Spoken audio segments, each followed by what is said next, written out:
С сегодняшнего дня в республике вводится режим верного отключения электричества. Мера достаточно серьезная. Это вызвало неоднозначную оценку в обществе. О том, насколько необходимо это решение в данный момент и вообще о проблемах энергосистемы страны мы побеседуем сегодня в студии с руководителем Черноморэнерго Асланом Басарием. Здравствуйте, Аслан Георгиевич. С сегодняшнего дня Черноморэнерго ввело режим верного отключения электричества. Мера достаточно серьезная, и она вызвала неоднозначную оценку в обществе. Как вы считаете, насколько это решение необходимо в данный момент? Здравствуйте.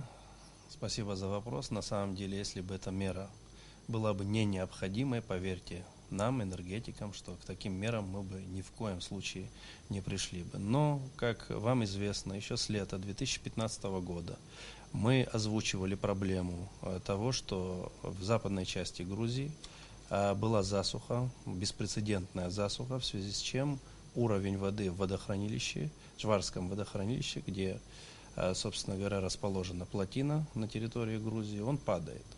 Соответственно, для того, чтобы нам приблизительно в марте месяце этого года не остаться совершенно без электроэнергии, мы обязаны начать экономить, по сути, воду посредством снижения потребления. То есть, что у нас происходит? В динамике наше потребление растет. Если ежегодно потребление росло порядка 3, 4, 5% в различные годы, то в этом году, за 2015 год, потребление электроэнергии выросло порядка на 10%. То есть, соответственно, за счет этого мы выбираем основную массу произведенной электроэнергии на Ингургэс и на перепадный ГЭС. И, к сожалению большому, наше население и многие, которые не имеют отношения к энергетике, не совсем понимают, что наполнение именно таких водохранилищ, оно происходит именно в летние периоды, когда увеличивается паводок. Это мы видим невооруженным взглядом. Если зимой у нас реки менее полноводны, то в летний период времени они становятся более полноводными. И хочу также отметить, что любое водохранилище, оно наполняется не посредством осадков, а посредством таяния льдов в горах. Люди говорят о том, что в советское время разве не было такой проблемы в водохранилище, разве не наполнялось или не было проблем с засухой? Тогда у населения не было проблем с подачей электроэнергии. Почему сейчас эти проблемы возникли? Как тогда население обеспечивалось? Дело в том, что советская энергосистема, она была одной из лучших энергосистем в мире.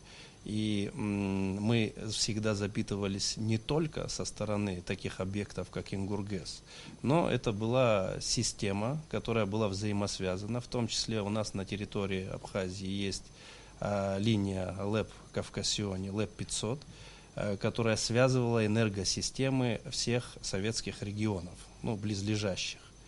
И параллельно с этим у нас на территории Абхазии функционировали такие объекты, как Тхварчал-ГРЭС, как Сухумская ГЭС, как все перепадные ГЭС, которые находятся тоже в Гальском районе.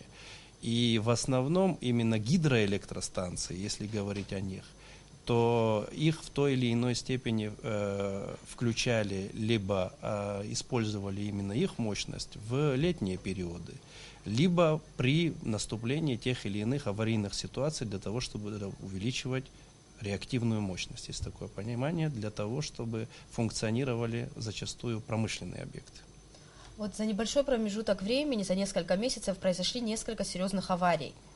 С чем это связано? Устарелая энергосистема, мы это понимают и в обществе, но качество подачи электроэнергии и вообще, насколько нуждается энергосистема в ремонте, и какие меры вами предпринимаются, чтобы предотвратить такие серьезные аварии? Мы постоянно озвучиваем, что это системная проблема, это проблема колоссальных инвестиций в энергетическую отрасль. И, естественно, на фоне того, что у нас оборудование с каждым годом исключительно только стареет, у нас увеличивается потребление. То есть вся нагрузка, которая именно сказывается на этом оборудовании, она растет. И если мы не будем экономить, а при этом еще для того, чтобы эксплуатировать такую энергетическую отрасль, нам в той или иной степени нужно, наверное, оплачивать за тарифы. И несмотря на то, что вопрос увеличения тарифов не стоит, и при этом больше половины населения в той или иной степени не оплачивает за электроэнергию, мы это тоже понимаем, умещаться в такие финансы и реализовывать проекты по реабилитации наших сетей физически невозможно. Поэтому, если мы системно не решим этот вопрос не только энергоотрасли, это вопрос государственного масштаба, и нам нужно очень серьезно подойти к этому вопросу. Бесспорно, у нас есть какие-то перспективы, но эти перспективы не могут быть реализованы в течение месяца, 2 или года. А скажите, а как вы относитесь к возможной коммерциализации энергосистемы страны? Я являюсь категорическим противником именно подхода либерального в энергетической отрасли, потому что считаю, что если у нашего государства не будет собственной энергетической системы, то самого государства может не стать. Какие-нибудь пути, вот как восстановить, как отремонтировать, капитальный ремонт провести сети? Может быть, за счет средств, которые частично оплачивают абоненты? На самом деле есть два пути. Первый путь, он заключается, по сути, в повышении внутренних тарифов, для того, чтобы как минимум мы могли содержать свое энергохозяйство на достаточно адекватном уровне и проводить какие-либо работы. Но в силу того, что у нас таких возможностей сегодня нет, у нашего государства, у наших граждан нет таких возможностей оплачивать за электроэнергию, именно тариф более высокий, чем есть на самом деле на сегодняшний день, то нам нужно обязательно идти к экспортным возможностям. То есть модель нашей энергетики, она заключается именно в экспортоориентированности. И будем надеяться на то, что у нашего государства и у нас все это получится. И еще одну вещь я бы хотел бы, с вашего позволения, прокомментировать. Последнее время ходят совершенно различные слухи, связанные именно с веерными отключениями, связанные с авариями, которые происходят. Ну, как вы знаете, вчера тоже была авария. Хотел бы эти слухи развеять и мифы эти развеять, потому что очень мифологизировано все, что связано с Черноморэнерго. Я с ответственностью заявляю, что никакой продажи электроэнергии на территорию какого-либо близлежащего государства не происходит на территории Абхазии. Если у всех, у тех, у кого возникают эти вопросы, или у кого, предположим, существует какая-то информация, потому что, честно вам скажу, огромное количество звонков осуществляется и в диспетчерскую службу Черноморэнерго, и, собственно говоря, лично мне. В основной части это женщины, которые не всегда представляются, скажем так, которые озвучивают, что существует такая проблема, и они совершенно точно знают, что эта электроэнергия реализовывается. В связи с чем я вот обращаюсь к нашим гражданам, если у кого-то есть такая информация, слава богу, у нас есть соответствующие структуры силовые, в которые можно обратиться. Либо, если возникают вопросы, мы с огромным удовольствием на любые вопросы готовы ответить и отвечали по сей день. Поэтому в той или иной степени благодарны тем нашим абонентам, которые понимают, какую нагрузку несут наши энергетики. И, пользуясь случаем, я хочу поблагодарить все наши службы, которые действительно круглые сутки работают и локализовывают те серьезнейшие, страшные аварии, которые происходят в нашей энергоотрасли. Вы уже заранее ответили на вопрос, который я собиралась задать. И мы еще говорили вот о тарифах. Хотелось бы подробнее узнать, понятно, что население нерегулярно оплачивает, и не все платят за электроэнергию, но какие-то средства все-таки на счет Черноморэнерго поступают. Как эти средства расходуются? Нельзя ли частично какие-то ремонтные работы провести за счет этих средств? Те денежные средства, которые аккумулируются на счету Черноморэнерго, мы относительно недавно давали пресс-конференцию и озвучивали именно в натуральных величинах, какое количество денежных средств попадает на наш счет. Именно эти средства идут, по сути, на два направления. Первое направление – это содержание нашего штата, то есть это за фонд оплаты труда. И второе – это, по сути, обеспечение нашего хозяйствующего субъекта всеми возможностями для того, чтобы проводить работы. Во-первых, наше население все равно в курсе о том, что работы проводятся постоянно. Это касается и нашей сельской местности, это касается и наших городов. Но говорить о том, что мы посредством такого тарифа и с такой оплачиваемостью можем на сегодняшний день построить новую магистральную линию, на которой обычно у нас происходят эти аварии, это просто не представляется возможным, потому что речь идет о колоссальных инвестициях, которые исчисляются миллиардами рублей. Понятно. Графики верного отключения предупреждены заранее, и школы, и различные учреждения, они готовы. В общем-то, население с пониманием относится к этому, большая его часть. Будет ли точно совпадать с графиком подачи отключения электроэнергии? Кто у вас в организации будет за этим следить? Будут ли точно соблюдены графики отключений? Вы знаете, дело в том, что очень многие не знакомы с работой Черноморэнерго, и все, что касается Черноморэнерго, это слаженная работа в течение 20 с лишним лет. И это не просто речь идет о том, что вчера, сегодня или позавчера что-то изменилось. Те же люди на сегодняшний день работают в Черноморэнерго, и это наши специалисты, которыми мы дорожим. И если стоит задача перед этими специалистами реализовать ту или иную задачу, они ее реализовывают совершенно четко, потому что, как вы понимаете, энергетика – это вопрос жизнедеятельности любого нашего гражданина. К чему такое вступление? Если принято решение по графику включать или выключать электроэнергию на той или иной территории, это будет исключительно в рамках графика. Что касается другого, в случае наступления форс-мажорных обстоятельств, бесспорно, мы здесь не застрахованы, потому что наша энергосистема в таком ветхом состоянии находится. Но все, что касается графика, мы можем вас заверить, компания вас может заверить, что это будет вовремя. Кстати, было объявлено, что с 25 января люди уже с ночи ждали верного отключения, но почему-то до сих пор отключения электричества не было. С чем это связано? Ну, как вы знаете, вчера у нас была, опять же, такая, можно ее назвать системной аварией. Эта авария произошла на нашей магистральной линии 220 киловольт в районе села Араду. Она в 18:25 произошла, наши службы сразу же выехали, когда приехали, увидели, что, по сути, упал провод, оборван провод, и проводить такие работы, как восстановление, возможно только в световое время суток, в связи с чем мы подали заявку и были запитаны с российской стороны, к сожалению, большому.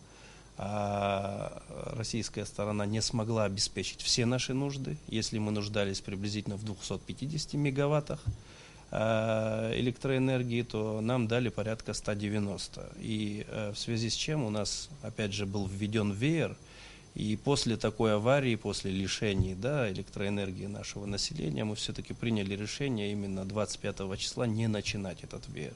Но в любом случае мы обязаны начать этот веер. С сегодняшней ночи этот веер будет уже функционировать. Это вынужденная мера. И если мы не включим такую систему и такой подход, то я даже не готов нести ответственность за нашу энергосистему, потому что в марте приблизительно этого года мы просто останемся обесточенными на несколько месяцев. Я думаю, что лучше потерпеть, потому что тот же график, он достаточно адекватно был сверстан, и это порядка 50 мегаватт из 350-360 мегаватт, которые потребляет Абхазия. И для того, чтобы это было менее заметно, мы использовали именно такие часы и время суток. Скажите, а вот электроэнергию мы получали от Российской Федерации. Сейчас восстановлено же энергоснабжение, собственно? Ровно в 11:00, наши службы, во-первых, с утра выехали, в 6 утра они уже выехали с нашей базы, в 7:15 они приступили к локализации этой аварии. Ровно в 11:00 мы переключились на нашу электроэнергию.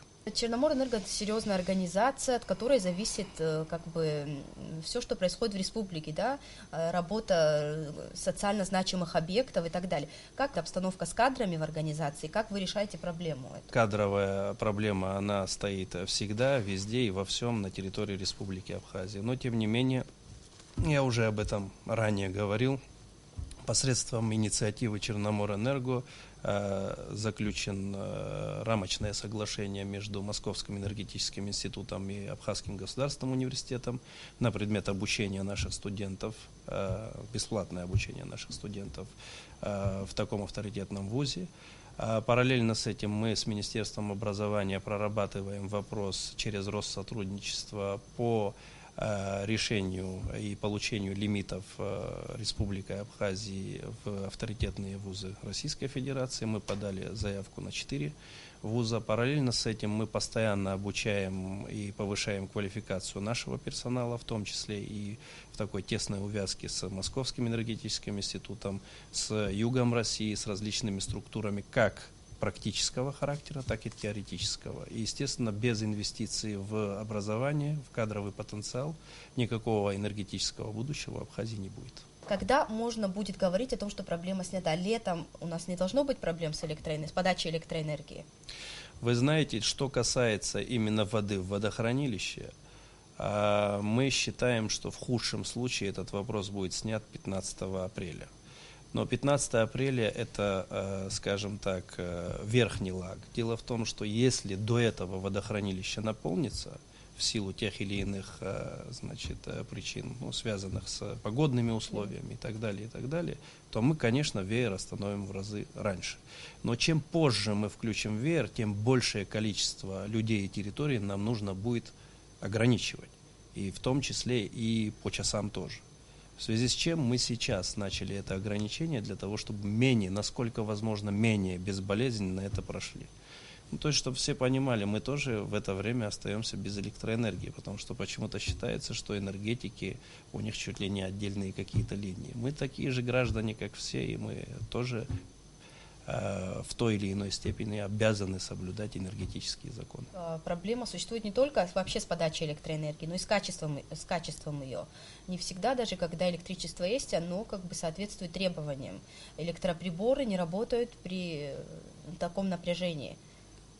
С чем это связано, в чем причина и как вы пытаетесь эту проблему решить? Это как раз связано с тем, о чем мы говорили ранее. Дело в том, что это колоссальные инвестиции не только в наши магистральные линии, не только в наши подстанции, крупные подстанции 110 киловольт, 220 киловольт и 35. Это еще и распределительные сети. То есть обычный наш абонент, он что видит? Он видит какие-то столбы, провода и в лучшем случае небольшой трансформатор. И почему-то считается, что это и есть энергетика. На самом деле энергетика — это огромный комплекс. Если один раз подняться на какую-то возвышенность вечером и посмотреть, где горят лампочки, вот там везде должны реализовывать свою работу наши службы.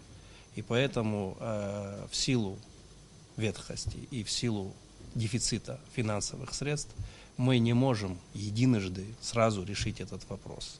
Конечно, если бы у нас концепция была другая, мы с вами говорили о тарифах, мы с вами говорили о каких-то экспортных возможностях, то есть только в этом случае мы могли бы наметить какие-то планы и их реализовывать поэтапно. И, наконец, решение вопросов с энергоснабжением в стране – это взаимовыгодный вопрос и для вас, и для населения. И какие рекомендации, что бы вы хотели сказать населению? Ответственность Черноморэнерго, бесспорно, она существует. Даже существуют ошибки, потому что все мы люди, и бывают какие-то сбои в чем-то.